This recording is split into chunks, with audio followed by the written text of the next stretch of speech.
今回はこの個体ね GX50X で、顎幅がね、7.1 ぐらいなんですけど、顎幅計測の方法の紹介をしていきます。で、顎幅っていうのはね、昔からいろいろ計測に誤差がありますよとかね、いろいろ言われてきたところであって、確かにね、その測り方と測る位置によってね、相当誤差が出るものなんですね。だからこの測り方が、正解だということを申し上げるつもりはないんですけれども、この測り方でやっていただくと、なんというか、どのような形であっても、まあ正当に測れるなという不当な評価にならないなというようなことがあって、うちがね、ショップとして計測して販売するときに取っている計測方法を、ご紹介するということですね。で、この動画をね、ご覧いただいた皆様におかれましては、もしもね、同じようなやり方で計測されるということであると、このね、ポペイフリークのね、チャンネルを見てそのやり方でやってるよというふうに、うちにね、振ってくれていいですし、何か商品説明とかを記載したりするときにね、計測方法についてはポペイフリーク計測ですよということで、記載していただいて全然構いませんから、そんな感じでね、この動画を使っていただければと思います。で、まず最初にね、計測をね、やっていきたいなというふうに思いますね。はい。ノギスをで0にしてね、っていうところは当たり前なんですけど、これで計測するわけなんですけれども、そもそもね、顎幅っていうのは何なのっていうと、この基部のね、広さを示すものだと思ってるんですね。で、この張り出しがね、強ければ強いほどね、顎は広く見えるわけだし、内側のね、顎面ね、ここまでの広がりが広ければ広いほど、顎幅っていうのは出てくると。ここを測るということですね。だから、私はですね、この張り出しの方をとても大切にしているので、まず最初に、ちょっと、すいません、斜めばかりになるんですけど、解説のためにそういう当て方をしますね。このようにですね、まず最初に張り出し位置の一番張り出しているところ、ここに、数値見えなくていいですよ。今のところはね、ノギスの先端見ていただいて、このように、顎のね、張り出しの部分にこのように当てて、そしてこうやってつまんでいくと。顎は開けた状態で測るようにしています。このようにですね。いいですか？こんな感じね。このように測っていくと。そうするとこうね、こんな感じ。今ちょっと斜めに取っちゃってるから、少し数値がたくさん出てるんですよ。で、別に斜めに取ってもいいんですよ。個人がね、好きなように測ればいいと思うんでね。よっぽど末端の個体じゃない限りは。だけど、まっすぐ真上から取ってあげると今のやり方で多分 7.1 になるんじゃないかな。このぐらい。こんなもんですね。はい。で、次に、ちょっと一回カット入れますね。これね、これはピンセットですけど、見てわかります？このピンセットの幅を測るっていうのと、顎幅を測るっていうのは、理屈は同じですよね。で、このピンセットの幅っていうのはどうやって測ればいいかっていうと、例えばね、ここのね、最大値取るんだったら、はい、こうやって挟めばいいだけですね。で、10.6 と。それでもね、ちょっとね、誤差が出たりはしますけどね。こんな風に測ればいいんだという話です。それはね、別に上からね、こうやって挟んで、測っても同じことなわけですよね。ですが、昆虫の顎っていうのはですね、こんな風になんていうか、ペターンと、機械的に均一なわけではないんですよ。オオクワガタのね、顎にしても、これがね、こうね、斜めになってる個体とかっていうのがいるんですね。こういう風にね、斜めになってる個体とかがいると。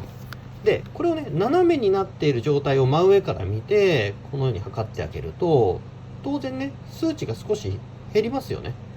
ベターンと水平な顎の場合は、正当に測れるけど、斜めになっている個体っていうのは、こんな感じでね、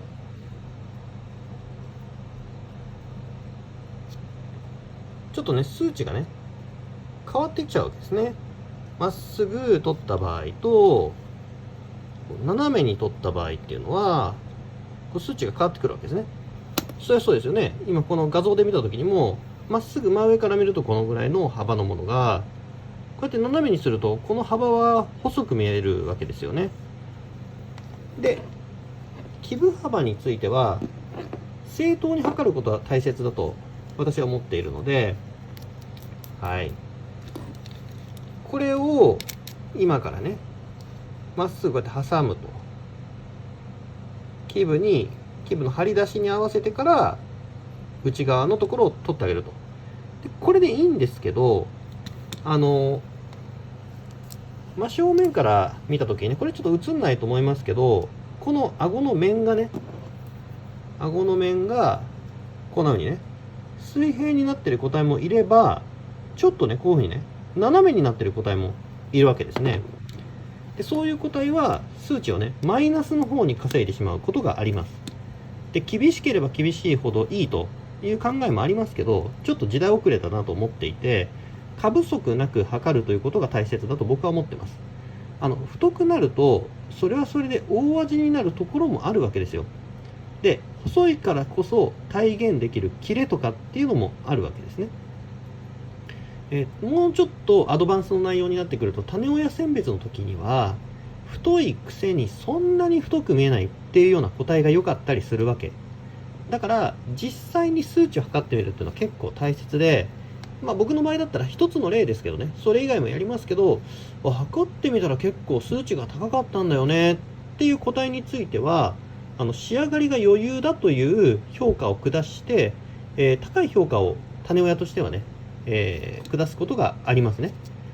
だけど SNS とかでね、バズりたいとかね、いいねを集めたいという観点で言った時には、数値の割には太く見える個体の方が受けは良かったりするわけですよね。そこは個人の好みの話ですけど、でもね、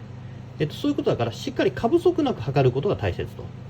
じゃあどうするかというと、さっきの組み合わせていくんですけど、はい、まず最初にこうね、張り出しの一番張り出しているところにノギスの爪を当てて内側に持ってきます。いいですか？でこれで今ちょっと今個体を斜めにしているから、はい、少しだけ斜めの仕方によっては誤差が出てきちゃうということですね。じゃあどうするかというと、このように張り出しの位置にね当てて挟んでからちょっとこうやって回すんですね。それで回している時に数値がねこう変わるわけですね。こうやってね数値がね変わるわけですね。それでこれはちょっと動画撮りながらやるのがね、虫が動くからめちゃくちゃ難しいんですけど、こうやってね、今数値を僕の方では見てるんですよ。こうやってクリクリね個体をねこう回した時に、この個体って 7.1 ってさっき言ったと思うんですけど、7.13 とか 7.12 とか 6.9 とかって変わるわけですよね。こうやって細いところ取っちゃうと、こうやって斜めにしすぎると 6.9 という風になるし、うまい具合に、はい、こんな感じで、顎のね、面に対して、しっかりとね、顎の面に対して、ビタッと水平にね、測った場合は、数値がたくさん取れると。で、数値はたくさん取れるという言い方はちょっと良くないんですけど、そもそもそういう数値を持ってるわけだから、マックスを取ればいいということを僕は思ってるので、その形で取るといいですよという話ですね。ノギスをね、横にしてね、こうやって測っちゃうとね、めちゃくちゃ漏れちゃうんですよね。これはね、ちょいよろしくないと。基部幅というよりもなんか、ちょっと別のところを測ってるから、顎のね、太さをね、測っているわけなんで、頭順から顎の張り出しまでを測っているわけではないから、張り出しの位置に爪を合わせて、まず閉じる。そして数値を見てみる。こうね。はい。で、張り出しの位置から内側のところまでを挟んで、少しね、そのノギスの数値を見ながら回してあげると。それで取れたマックススペックぐらいを基部幅というふうにするというのがいいと思いますね。で、あとは、一応老婆しながらっていうことでアドバイスをさせていただくならば、この個体はね、5月ぐらいの羽化なんですよね。で、これが9月とかになると、多分ね、今はなんかさっきの計測で 7.19 とか 7.2 ぐらい取れてたと思うんですけど、7.12 とか14とかまで下がってくると思います。高下に伴ってね、顎とかね、体長とかってちょっと縮むんですけど、太いほどやっぱりね、縮みの幅が大きいと。だから、どうしてもね、細かいことを気にする、ご自身で気にする方については、例えば販売の時とかにはね、販売の直前にもう一回計測してみると。じゃあ今日ちょっとこれ出品しようかなと思った時に、改めてね、体調測ってみるとか、頭測ってみるとかね、顎測ってみるとかっていう風にして、で、もう一回こんな感じですよという数値を見直した方がいいのはいいですよ。でも、一応まとめておくとね、今日はね、基部幅の測り方のご紹介で、まず、張り出しのね、先端に合わせて内側を挟みましょう。そして、数値を見てみましょう。数値を見てみた上で、その数値を今度は見ながら、ノギスをね、くるくるくるっと回してみましょう。それで取れた末端のスペック、これを示していくようにしましょうというのがいいんじゃないのかなというふうに思います。で、余談ですけど、数値は控えめに言えば良いというものではないですからね。例えばね、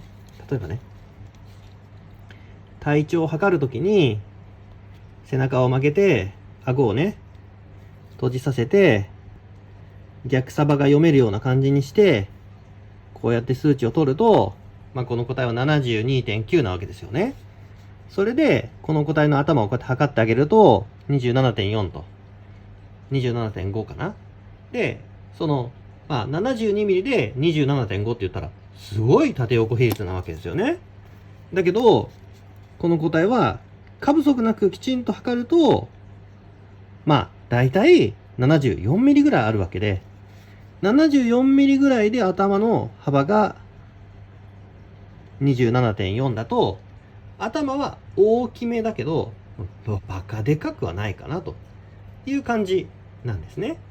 で、だからといって縦横比率がダメ。この個体のレベルが低いということにはなりませんからね。というのは、この個体、自分で言うのもなんだけど、かっこいいですよね。大顎がすごく立派に見えますよね。で、僕ね、この個体をね、計測する前はね、この大顎がね、7.45 あるんじゃないかなって思ったんですよね。どんなにたくさんね、ホペイをね、見てきてもね、やっぱり錯覚させてくる個体っていうのはいるわけです。何が言いたいかっていうと、この個体は顎を太く見せる個体なんですよ。それで、この個体については、以前計測したんですけど、今日も計測してね、やっぱりね、7.5 あるんじゃないかな、みたいな感じで測ってみると、7.1 なんですね。マックスで言ったら 7.2 あるけど 7.1 でいこうかなと思います。でも 7.1 なんですよ。7後半はない。多分ね、ちょっとだけ頭が控えめ。うちの個体としてはね。だから、顎が太く見えるというのは一つあるでしょうね。で、もう一つは、これはね、ちょっと今回の話と関係ないんだけど、大顎がね、先端に行くにつれて全く細ってないから、面が広く見えるんで、顎が太く見えるというのもあるとは思います。ただそれは今の話とは関係ないから、こうやってね、計測してね、それで過不足なくきちっと計測することが大切ですと。それで、最近だとね、74ミリだと頭28台とか結構いるけど、でもね、決して悪い比率ではないし、大顎が太い個体が好きな方ね。それから、太く写る写真ね、そういうの撮りたい方ね。手に乗せた時に顎がかっこいいな、すごい迫力だなってのを感じたい方にとったら、ちょっと頭が控えめぐらいの方が、太く見えたりもするわけですね。だから、正確に計測していくのが大切ですよということですが、それは打足。今回は顎基部幅の測り方ということでご紹介させていただきました。私に連絡くれなくて結構なので、ホペイフリークチャンネルの測り方ですということは、勝手に記載とかいいように使っていただければと思います。では、ご視聴いただきありがとうございました。